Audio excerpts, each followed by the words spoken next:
Welcome to our podcast series, Getting to the Core Issues. Hello, I'm Joanne. And I'm Maryanne Harmston. Each segment, we will interview healthcare innovators whose models will help transform the healthcare delivery system and provide solutions to the healthcare puzzle. This segment is focused on the impact and cost of social and intimate relationship violence, and will introduce you to an innovative project designed to improve health system response to violence. Mary and I am pleased to welcome JAC Patrissi, founder of Growing a New Heart, who is one of the leading experts in the field. A lot of what you're doing is bringing that community together, the healthcare community, along with the social services and others. How is it changing the way the health systems and communities respond to social and intimate partner relationship violence, and bringing the community together to make change in the way we are able to service these people? We have a project working with Bay State Health Systems, which is in Western Massachusetts. And we've taken our lead from Joanne Timmons, who works in Boston at Boston Medical Center. And she has been working on a version of this in an urban setting for 10 years. What the project is helping our health system recognize and respond to domestic and sexual violence in its own setting. Because people are showing up in emergency rooms with more obvious injury. But if you really look at the social determinants and start broadening your lens from the healthcare point of view, you would start looking at OBGYN, you would start looking at gastrointestinal issues, you would start looking at people who are coming in repeatedly and might not have access to their medication. Instead of asking, maybe they're drug seeking, you might be asking yourself, if you're looking at this different lens, is someone interfering with their prescription? So we're helping them think differently so that they screen, because there's many ways that you can become a safer person so that someone who comes into your health system at any point could actually tell you that they were experiencing sexual domestic violence. They're not going to tell you, or what we say, positive screen, like say yes. If you've got a checklist and you're saying, okay, are your immunizations up? Yep, check. Anyone hurting you at home? Nope. Okay, check. Unless you become somebody who could actually hear yes, I'm being hurt, and know what to do with it, people aren't going to tell you yes, because it's not worth it and you don't really know what to do with it. Looking forward at the 2020 elections, are there particular campaigns that you would be addressing with people that will be running for office?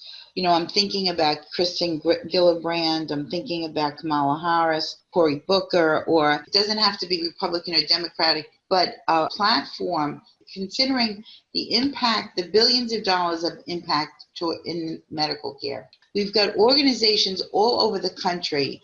In Sarasota alone, would you believe we have the highest concentration of nonprofit organizations, 2,400. When you look at and you speak with somebody like yourself, as we have with other guest speakers on our show, at what point does this reach a position of power where it can actually affect people, where it's part of a platform as part of a campaign? We've reached there. I remember in the 90s when Hillary Clinton went to China and she said that violence against women was a human rights issue. I was well into the field. I was young and I thought, why is that a thing?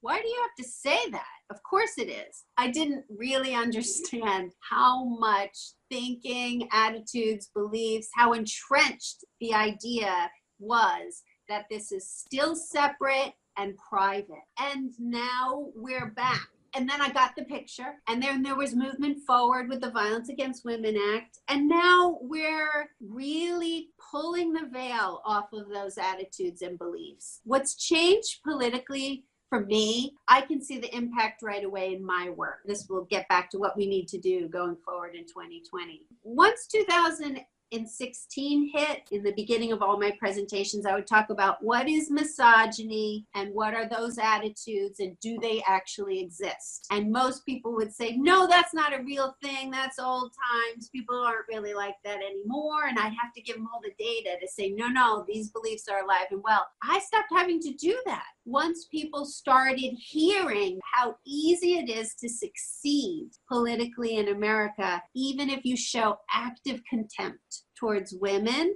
or women's expression and disclosures of sexual and domestic violence. Why that's so dangerous links back to what I said earlier, that the risk factor for perpetrating violence is being supported for believing violence is okay. It's an attitude that and a belief that has to be supported.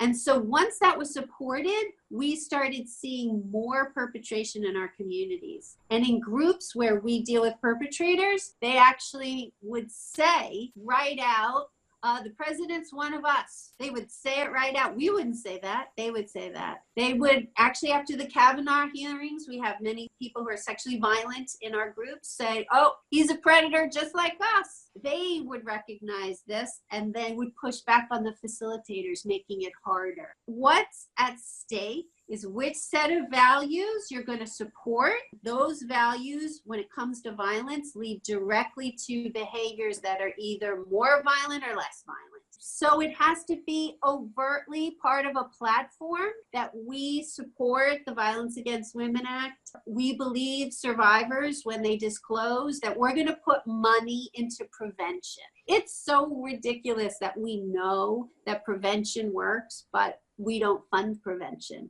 And every guy in group, when they really start to change, says to us, and I need everyone who starts to change, because some people don't change, but when they do, those who do all say, I needed to know this when I was 12. I see it with conversations, and my daughter works in the field with people from an area that haven't had a lot of advantages. And so they're dealing with all of the things that you've outlined. Even knowing what she was going into is staggering at some point, because we forget how many people really get no positive reaffirmation. Right. And so it sets them off at such a deficit. But we need a leader that can bridge the message in a way that can get buy-in. I can tell you, even from a generational standpoint, the women's movement, I believe, needs some assistance in. Yeah. And that is the ability to construct the message in a way that gets buy-in from both men and women and from multi-generations. Yeah. Because you're dealing with the Playboy generation. It just was part of the flim-flam words, and there were those women that did that or whatever. And I can tell you this because I talk to people all the time about how they feel, and in private, I will tell you it's also a generational issue. And the younger women who never had to live in that other world, they have no idea about that. Of course, they understand it from an intellectual level, but they don't understand it from an emotional level. So consequently, what comes across is, well, if you empathize with that or you aren't so highly offended, then you're an idiot. That is part of the bridge we need to build. Maria Shriver has an incredible newspaper article she puts out each Sunday. I am telling you, regardless of what the topic is, she finds the words to create a buy-in. Boy, I certainly would like to work with a candidate and be able to script the words in a way that don't have people screaming at one another, but listening to one another, and let's find all the areas we can agree on. For me, doing this work for so long, it seems like the basic thing we could agree on is that everyone should be able to feel safe in their relationship, and every community should support that. It's a basic. It's a basic right that is not adhered to, though, in many, many different segments of the population. I was trying to look up the name of the senatorial candidate my grandson is tracking from Hawaii. And in doing that, I saw that Chris Brown was arrested again for rape. Every other month. This time it was in Paris. I don't know what they're waiting for with this guy. That's a classic example of, I think, the type of person that you're talking about who feels entitled to behave in a certain way, regardless of whether it's with Rihanna or whoever in Paris. It's a complicated issue, and you've done extraordinary work on it. What are you looking for in the next leader? Community leadership, even in healthcare or the people who run the systems, they do better if they are willing to see things differently. That flexibility of saying, show me what you see across systems. So healthcare that didn't used to think this way, we have a local leader who's amazing, and one of the few men in power that I've seen do this, say, I don't know about this, tell me. That confidence and humility, oh, tell me, and then you can build a bridge. We have an in-depth discussion of what are the social determinants of health, how's that impacted by racism or sexism or all the hot button stuff, but how is it, what's the data show us? And his response was, I used to be kind of a pull yourself up by your bootstraps kind of guy, and I see it all differently now. I think we could be part of the solution. That is so rare, this sense of show me what I don't see. Because an abusive person,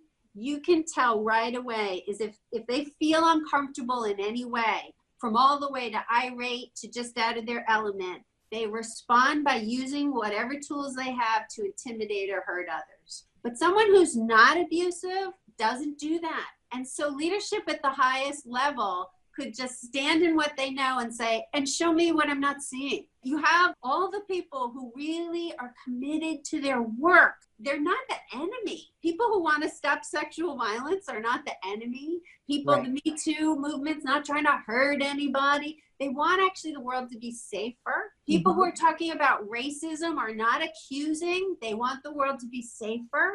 So a leader who could actually say, tell me what I'm not seeing, that would change everything. What other resources are needed to kind of pull the model that you're talking about together? The sexual and domestic violence field is so overwhelmed with having to respond to emergencies. Excuse me for people who don't focus on this, so I'm just a little warning. People being stabbed, strangled, non-fatal strangulation, hunted, they're responding to those people and their kids.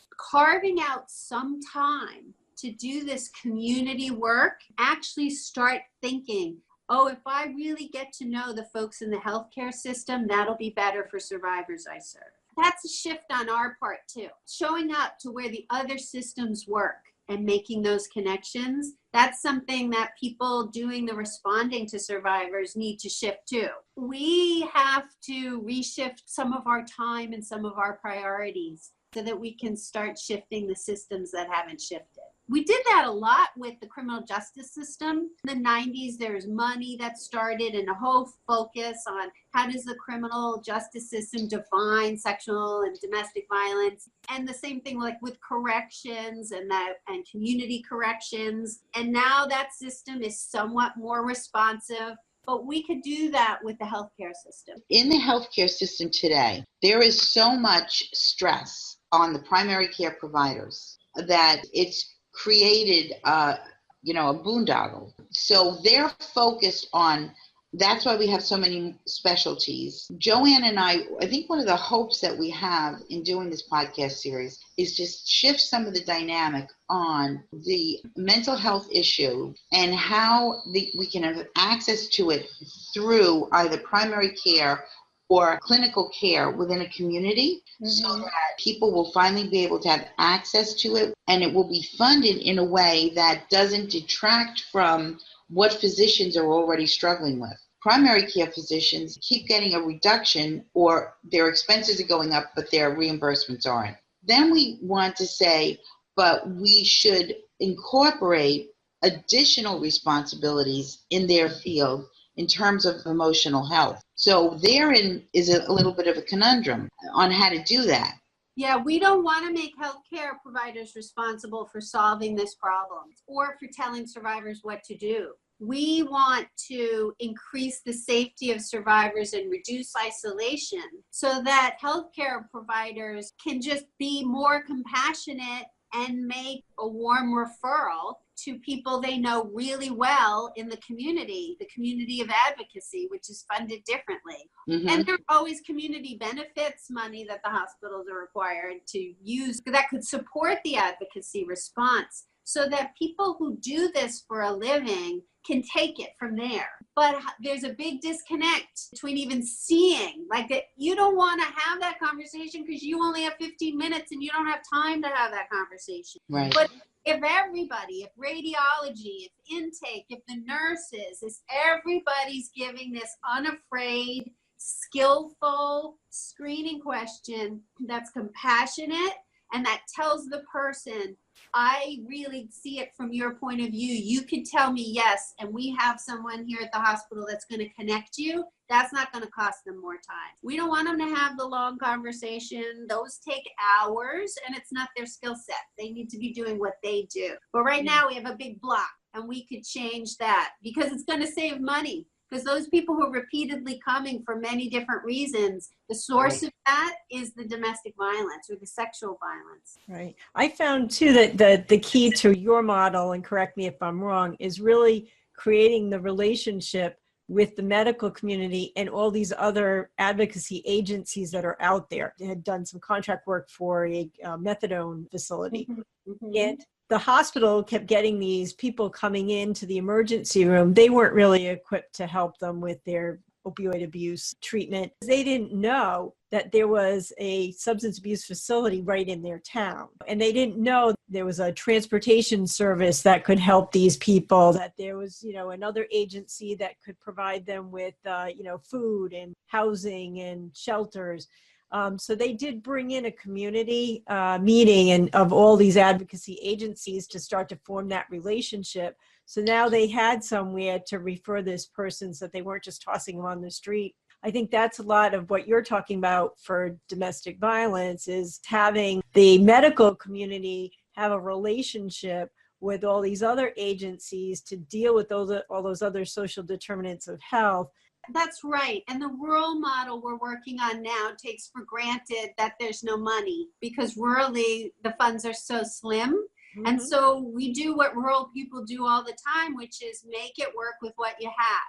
And what you have is relationship. We have recovery coaches in the emergency rooms. Those bridges are all based on relationships. So in domestic and sexual violence, it's building that idea that it's their business too, but they don't have to take on the problem. Like, we'll do the work. We've noticed in doing this training and awareness and attitudinal shift and knowledge about what sexual domestic violence is and how it works, the people working in the medical systems are survivors and they are perpetrators of violence. 1 in 4, 1 in 7, that applies to them too. There was another barrier of, I don't want to be talking about this because this applies to me, that we have to address. Okay, and how have you overcome that? The real training and education is in depth and done in a way that makes it possible for people to identify this is going on and also get help for themselves. Like after our first in-depth training, the next day, we had a nurse show up at our support group because this is us. There's no barrier. And every training we do, someone discloses. Do you find that in Canada, Denmark, Sweden, do you find around the world, I'm not going to go into this, the African continent, because the models there are even more severe in terms of what goes on with the female, all the things that we know. But so my question is, we know where it's not working globally, which is just about everywhere. Is there any place that has a model that's creating more prevention? What works is when women have true access to supports like healthcare supports, early education, childcare, maternal care, education, business, when they're represented in government.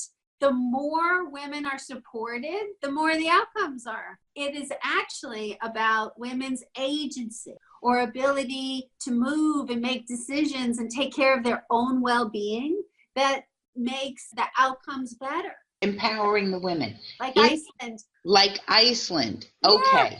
So there is a model that currently works there that is superior to other models? If you look at outcomes for women, you're going to find they do better in the countries that have all these supports. And our outcomes for women aren't that good. In fact, I don't know if you read about it. It was a few years ago, there was a delegation of international women coming to look at all the different domains of well-being for women in this country. None of them were Americans, they were international. And they were horrified that we would accept this because the data's in. Women do better. Their outcomes across the board, including for violence, are better the more supported they are. I would think the state of Israel probably has a model that would be admirable. Because I don't know about Israel's. That's good. I should check on that, see how they're doing. They participate both in the military. From an educational standpoint, there's a focus on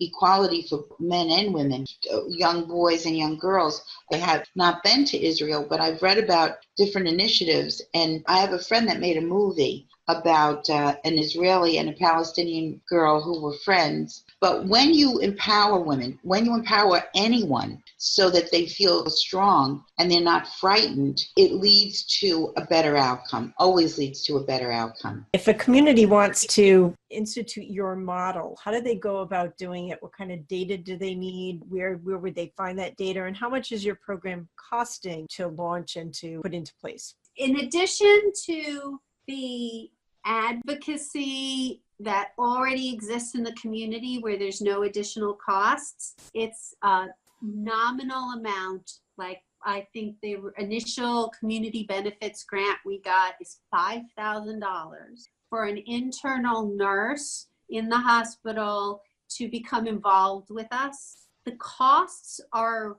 really borne by the shift of the advocacy system that already exists to focus on responding and working with the hospital. We are actually now having a new advocate who's going to be working in the hospital, but an employee of ours. So that would be the cost of one full-time position.